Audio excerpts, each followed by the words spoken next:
So as we promised you in the previous video with the Mark III Supra for Jeremy Moore, we're going to give you a Brembo brake conversion video. Rich, Lucore, and I are going to walk you through this entirely from start to finish, what you need, how it's done, the whole thing, soup to nuts. We've had a lot of people ask this question, and it's a pretty common upgrade on these vehicles, or at least it's something that should be common on these vehicles. These cars were originally built to stop like 250 horsepower or so. Somewhere around there. And what these things are capable of, especially when you shove more boost than in one of these, is considerably more than 250 horsepower. So, as we've said, when you're upgrading your go, make sure you upgrade your woe. So we're going to be swapping to a Brembo brake setup. You are running a Caliper off of an S500 Mercedes, a 2001 in this case. And then we're also running a Rotor from Power Stop that's built for a 2012 Mercedes R350. So you're running all Mercedes brakes, just not on a Mercedes. Now you also are going to need a hub-centric ring in order to get your spacing correctly on the rotors. So let's show you the parts we're going to have to get involved in here. So we're using two different hub-centrics because we're using one to center the brake rotor to the hub, and then because of our wheel selection, we're using a different hub-centric. It's got a different diameter so that it centers the wheel up to the hub as well. If the right wheel works out that you choose, you can select it with a hub that will utilize one hub-centric, but in our case we had to use two different ones to make the wheel selection work. So the hub-centric rings we're using are an aluminum hub-centric ring, and they take your inside diameter of 60.1 to an outside diameter of 66.1. So the brake caliper we selected for this conversion is a Brembo brake. It says Brembo right there on the inside where you're never going to see it. 4-piston caliper for a 2001 S500 Mercedes. Now we're using power stop pads for that vehicle and the caliper. We're using a braided stainless brake hose for the Toyota, and then we're using a power stop rotor for an R350 Mercedes-Benz. So we're using longer wheel studs in this application. Not necessary probably for most people, but we're doing it just because we want a little extra grip. We want to be able to make sure our lug nuts don't fall off. In the racing world, there has to be full contact. The threads have to be, the lug nuts have to protrude all the way through the lug nut. So for tech inspection, we have to run longer wheel studs. So that covers your parts list as far as your shopping goes. Once you've got these pieces, now it's time to actually go to work. We're going to bust off this wheel, take this guy up in the air, start this process. Now while we're doing this, we're also going to be upgrading this vehicle specifically to a Tine coilover system. So we're going to actually kind of do a 2-for-1 special here. The coilover process is not real complicated to install coilovers. The really complicated part with setting up coilovers is getting them set correctly. Anybody can bolt them in here. Most people do the actual adjustment part completely wrong. But first, let's get these brakes done.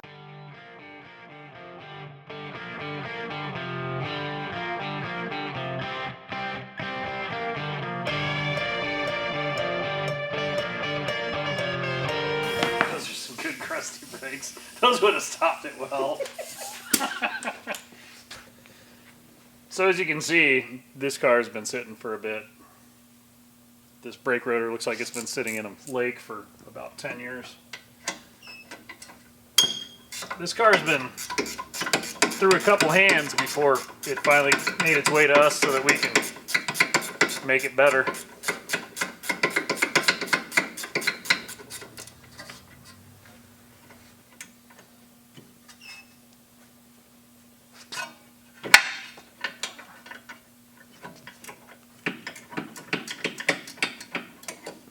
Hang on a second. I gotta get a tool. That's just taking too long.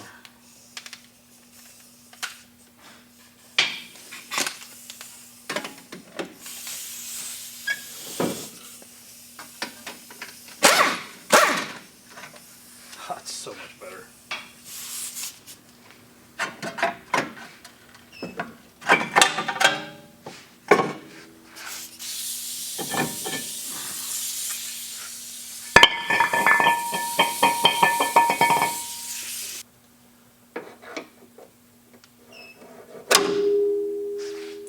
pulled off all the horseshoe clips holding the brake line on. I'm just going to pull the brake line off completely with taking this off because we're putting the braided stainless steel one on in its place. But we're going to save these because we're going to use them to put the new brake line back on.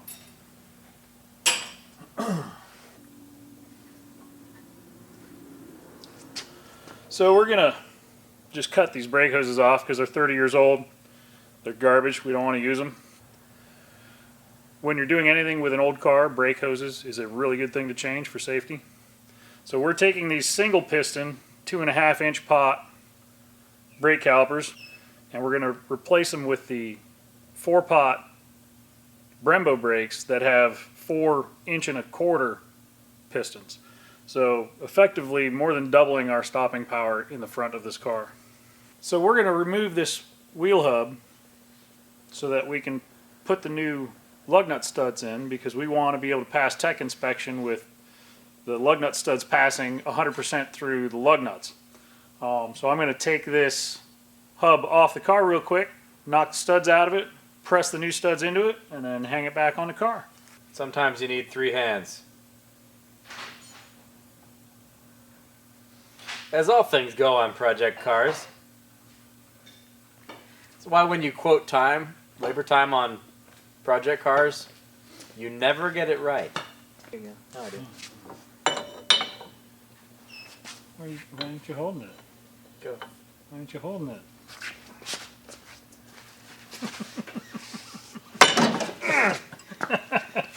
The brake? It's loose! There. Did you pop off? No, we're good. We're coming out. Might have bounced my head off the fender. That was either going to end up really fine or not good, not well at all. I had my arm wedged in between the control arm and on the edge of this. Yeah. So as you were pushing, it was slamming my arm into that. It's coming off! So it was either going to break or... Yeah, it's either going to break that or it's going to break my arm. One of the two. Air hammer. Very useful tool. I highly recommend having one. I should probably put on my hearing protection. Yes. Yes, I can come out. That's awesome. Well, I can cut the back of the heat shield out and just change it that way. Yeah. I think that's... I think that's what's going to happen. Try and do things right. And you end up doing it the other way. Anyway. There's a right way, there's a wrong way, and there's a way that things work. There's a way that gets it done, and that's what sometimes you just end up using. Let me find my cutoff tool. Let me go get another tool. You go get another tool. So, in true racing fashion, we're going to do this the quick way because it's less work, we hope.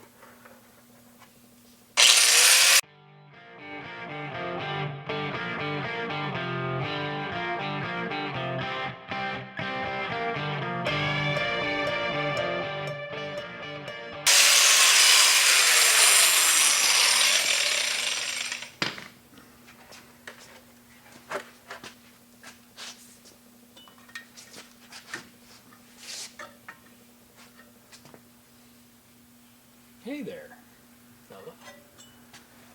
That's what I was looking for.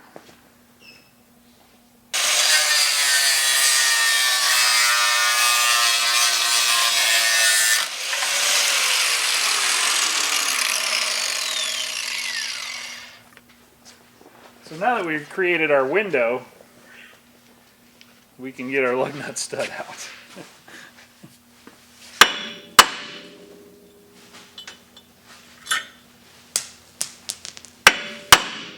That's much faster.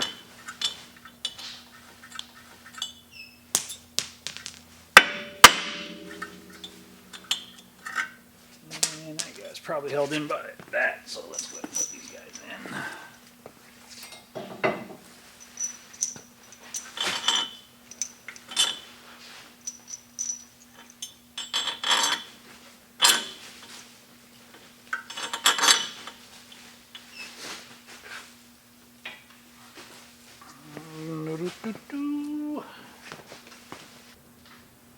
So when I install new lug nut studs, I like to use this little guy. It's actually a bearing that your lug nut seats into, and it allows you to press the lug nut stud in a lot cleaner without stripping out the lug nut. So it just goes on there, and that goes on there.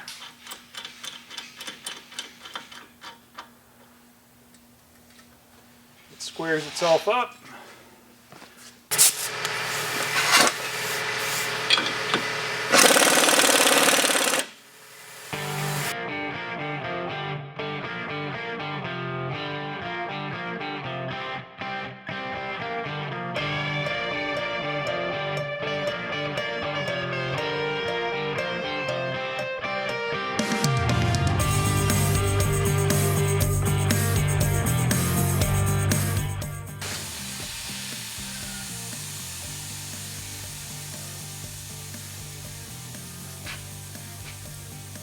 Sometimes you gotta lube your threads.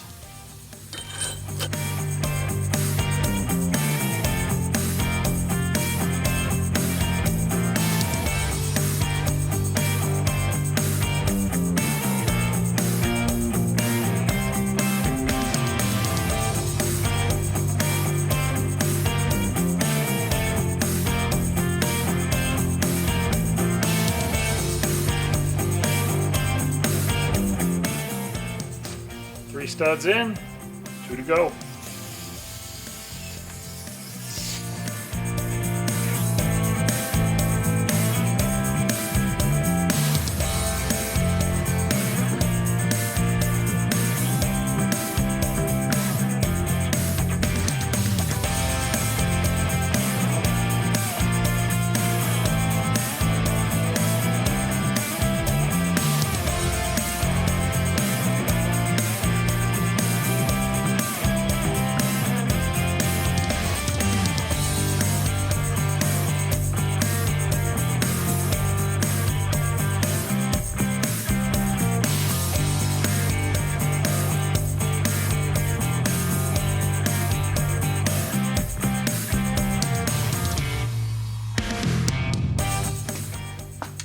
So I cleaned off my hub. Time to put on my hub-centric ring.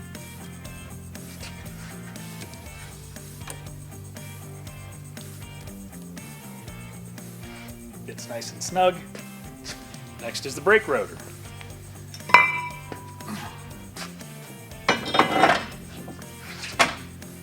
Now that would work better if we removed the entire dust shield, because this guy is so much bigger than the old brake rotor, it won't see properly. So now we're going to cut off this entire dust shield to get it out of the way. Eye protection. Check. Sparks flying. They're about to.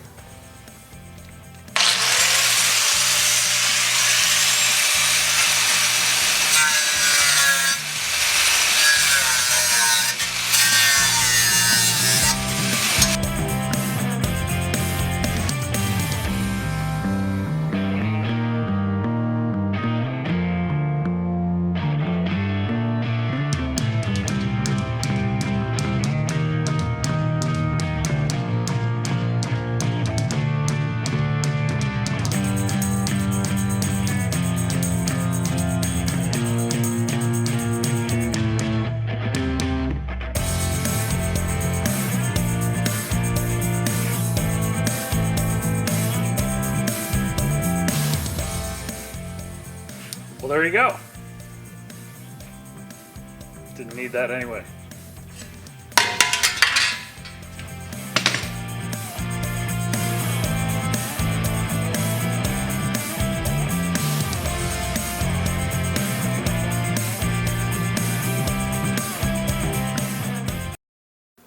There you go. New 4-pot brake caliper, Brembo. Nice stuff. These take a different thread pitch than what came on the car, but they bolt right up, which is what makes these really nice for this car. Putting a spacer in between the caliper and the knuckle is not an easy task. Another three-handed task. Yes. The caliper goes on, bolt goes in. Well, it should go in. It's snug, the way it should be. Gravity's still effective. Got to put a washer on the inside to get our spacing where we want it, so that we're not dragging a brake pad on the front side of the brake rotor. So on the bottom one, we're going to do the same thing. We're going to sneak a washer in between the caliper and the caliper bracket.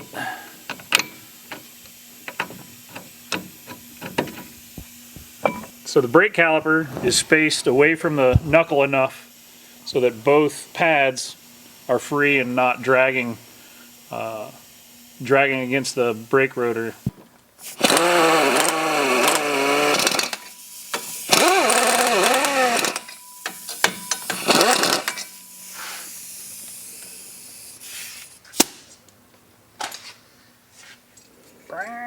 Oh, that's in reverse.